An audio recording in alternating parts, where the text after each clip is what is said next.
महाराष्ट्र में आज फिर शक्ति प्रदर्शन का दिन है, क्योंकि महाराष्ट्र विधान परिषद की 11 सीटों पर मतदान शुरू हो चुका है। 11 सीटों पर 12 प्रत्याशी मैदान में हैं। क्रॉस वोटिंग का डर हर दल को सता रहा है। एनडीए ने 9 उम्मीदवार खड़े किए हैं, जबकि इंडिया गठबंधन ने 3 खड़े किए हैं। महाराष्ट्र में मुकाबला द्विपक्षीय है। एक तरफ महायुति यानी एकनाथ शिंदे की अगुवाई वाली गठबंधन है, दूसरी तरफ महाविकास अघाड़ी है जिसमें कांग्रेस, उद्धव गुट और शरद पवार गुट है। दोनों खेमों को अपने विधायकों पर खूब भरोसा है, इसीलिए रिजॉर्ट में नेताओं को ठहराया गया है और जैसे ही वोटिंग शुरू होगी सीधे विधान भवन जाकर मतदान करवाया जाएगा। लेकिन बीजेपी ने अपने विधायकों को ताज प्रेसिडेंसी होटल कुलाबा में रखा है। एकनाथ शिंदे की शिवसेना ने ताज लैंड्स एंड बांद्रा में अपने विधायकों को रखा है। वहीं उद्धव ठाकरे की शिवसेना ने आईटीसी ग्रैंड मराठा परेल में अपने विधायकों को रखा है, जबकि अजीत पवार के एनसीपी ने अंधेरी के होटल ललित में अपने नेताओं को रखा है। तो सभी ने रिजॉर्ट पॉलिटिक्स की है, क्योंकि सभी को क्रॉस वोटिंग का डर सता रहा है। जबकि कांग्रेस अपने विधायकों को लेकर आश्वस्त है, उनके खेमे से कोई क्रॉस वोटिंग नहीं होगी, इसीलिए कांग्रेस ने कोई रिजॉर्ट या होटल बुक नहीं किया है।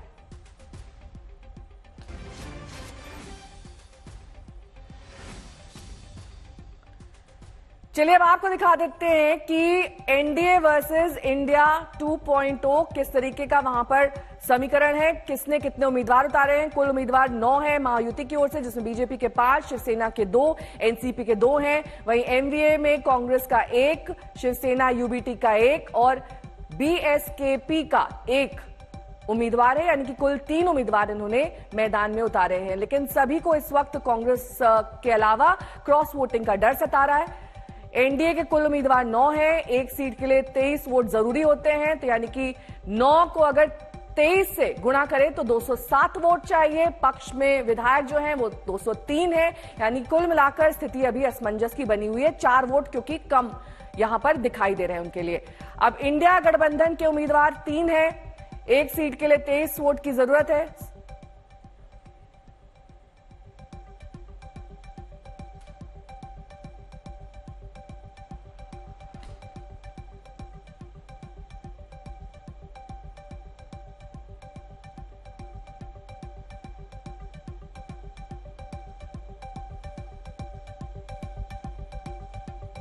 अब आपको इंडिया गठबंधन का गणित दिखा देते हैं। एक सीट के लिए 23 वोट की जरूरत है। इंडिया गठबंधन के उम्मीदवार कुल 3 है, ऐसे में 3 को अगर 23 से गुणा करें तो 69 वोट चाहिए, जबकि उनके पास 72 विधायक हैं, यानी कि 3 विधायक ज्यादा। कौन कौन प्रत्याशी हैं महाराष्ट्र विधान परिषद चुनाव में? पंकजा मुंडे, प्रणय फुके, सदाभाऊ खोत, अमित गोरखे, योगेश टिलेकर, ये बीजेपी के हैं। एनसीपी के प्रत्याशी आपको दिखा दें, शिवाजी राव गर्जे और राजेश विटेकर, ये पवार ग्रुप का हम आपको प्रत्याशी दिखा रहे हैं। कृपाल तुमाने शिवसेना शिंदे गुट के प्रत्याशी, भावना गवली शिवसेना यूबीटी के प्रत्याशी हैं, मिलिंद नार्वेकर। विद्या मेरी सहयोगी जुड़ गई है तमाम जानकारी के साथ। विद्या, आज बेहद अहम घड़ी है, क्योंकि ये जो पूरा समीकरण अभी हम अब से कुछ ही देर पहले दर्शकों को दिखा रहे थे, उसमें कहीं ना कहीं इंडिया गठबंधन का पलड़ा भारी नजर आ रहा है और इसीलिए शायद यही वजह है कि कांग्रेस काफी ज्यादा कॉन्फिडेंट है, उन्होंने रिजॉर्ट पॉलिटिक्स नहीं करी है।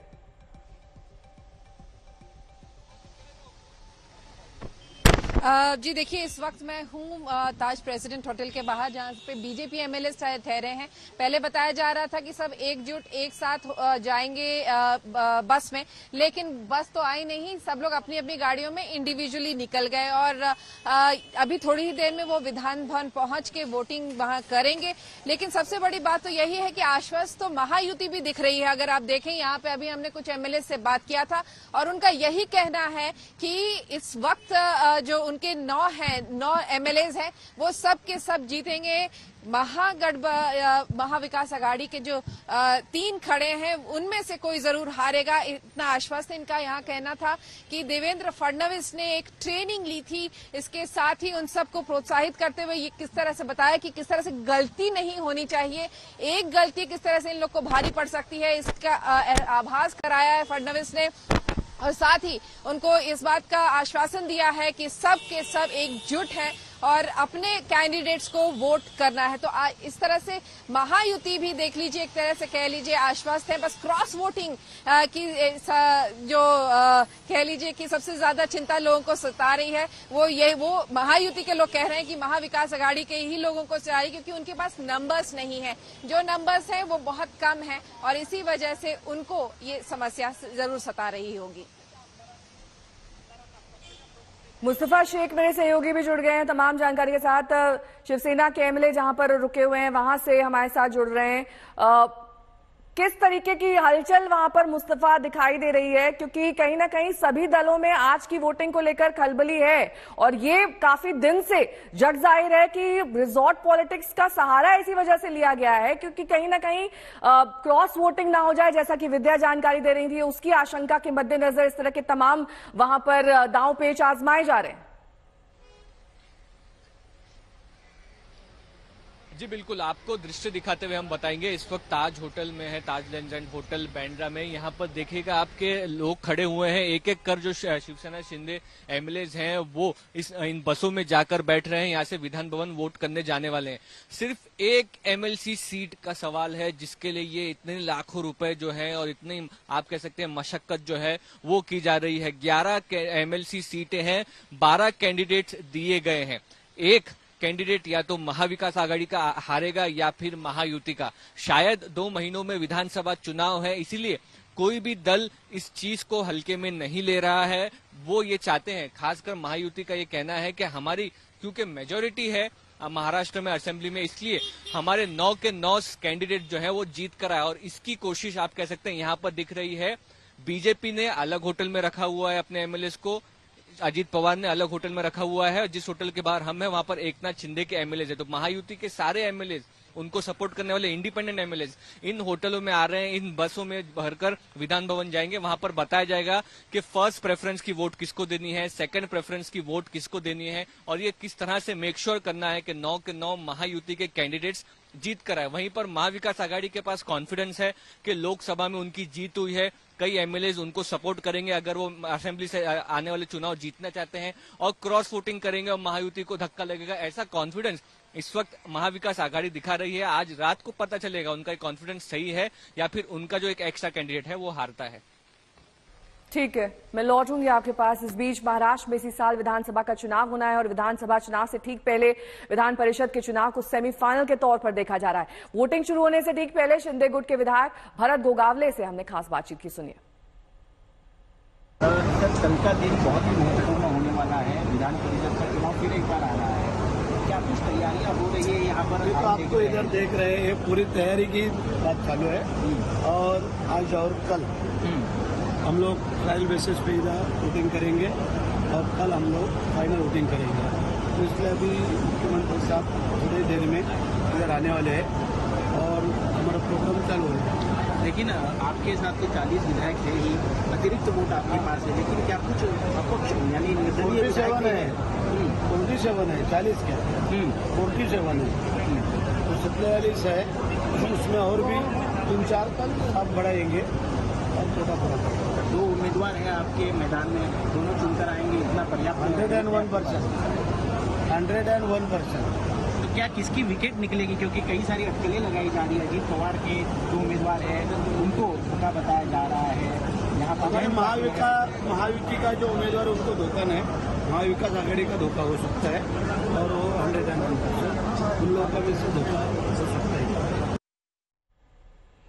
तो विधान परिषद चुनाव को लेकर कांग्रेस सबसे ज्यादा बेफिक्र दिखाई दे रही है। उन्होंने कोई होटल रिजॉर्ट नहीं बुक किया है। कांग्रेस नेता सूरज चौहान को सुनिए। रीजन यही है कि कल की स्ट्रैटेजी, कल की वोटिंग कैसी हो, इसके लिए मार्गदर्शन करने के लिए अजीत दादा हो, राष्ट्रवादी कांग्रेस पार्टी के प्रांत अध्यक्ष सुनील तटकरे साहब हो, ये सब एमएलए को कल की रणनीति यहाँ पर बैठकर ये डिसाइड कर रहे हैं और कल कैसे वोट करना ये सबको बता रहे हैं। एमएलए की वोटिंग बहुत इंपॉर्टेंट रहेगी। क्या डर है एनसीपी को या बाकी पार्टियों को कि क्रॉस वोटिंग हो सकती है, एमएलए दूसरे कैंडिडेट के लिए वोट कर सकते हैं? नहीं, एनसीपी के जो भी एमएलए है वो अजीत दादा के साथ कल भी थे, आज भी है और कल भी रहेंगे। डर तो दूसरी पार्टी को जो बचे हुए उनको रहना चाहिए, क्योंकि उन्होंने रिस्क लिए, हमने नहीं। हमारे पास एक्स्ट्रा वोट है। ऋतिक भालेकर मेरे सहयोगी इस वक्त तमाम जानकारी के साथ जुड़ गए हैं। ऋतिक, कितने बजे ये सब वोटिंग का प्रक्रिया शुरू होगी और कब तक हम माने कि रिजल्ट्स आ जाएंगे? बिल्कुल नेहा, 9 बजे वोटिंग की शुरुआत हो चुकी है और लगभग बीजेपी के सभी विधायक और एनसीपी अजीत पवार गुट के काफी विधायक यहाँ पर पहुंच चुके हैं। अब प्रतीक्षा है कब उद्धव ठाकरे गुट के, शरद पवार गुट के विधायक जो है वो यहाँ पर पहुंचेंगे। धीरे धीरे एकनाथ शिंदे के विधायक भी यहाँ पर पहुंच गए हैं। सुबह 9 बजे से 4 बजे तक की वोटिंग की समय सीमा है, लेकिन मिलिंद नार्वेकर जो यूबीटी सेना के कैंडिडेट है, उन्होंने यहाँ पर मांग की है कि मुंबई में भारी वर्षा के कारण काफी सारे विधायक जो है वो यहाँ पर पहुंचने में उनको देरी हो सकती है। उन्होंने कहा है कि वक्त जो है वो बढ़ा कर दिया जाए। हम देख रहे हैं कि 11 सीटों पर 12 उम्मीदवार अपना नसीब आजमा रहे हैं, मैदान में उतरे हैं और काफी कट टू कट फाइट यहाँ पर देखने को मिल रही है। ज्यादातर अगर देखा जाए तो कांग्रेस के जो अतिरिक्त वोट है वो किसके पाले में जाएंगे, उसका ही नसीब इस विधान परिषद के चुनाव में चमकेगा। क्या वो शरद पवार के गुट के समर्थन वाले शेकाप के जयंत पाटिल हो, या फिर देखना होगा कि मिलिंद नार्वेकर जो कि यूबीटी सेना से है। बताया तो ये भी जा रहा है कि शिवाजीराव गर्जे जो एनसीपी अजीत पवार गुट से है, उनको काफी अड़चन आ सकती है अगर क्रॉस वोटिंग हुई तो। बीजेपी के 5 उम्मीदवार है, उन्होंने अपने पर्याप्त वोट की व्यवस्था कर रखी है, ऐसा दावा उनके नेता कर रहे हैं। देखना ये होगा कि आज शाम तक रिजल्ट क्या आता है और किसके पाले में कौन से विधायक वोट करते हैं। ठीक है।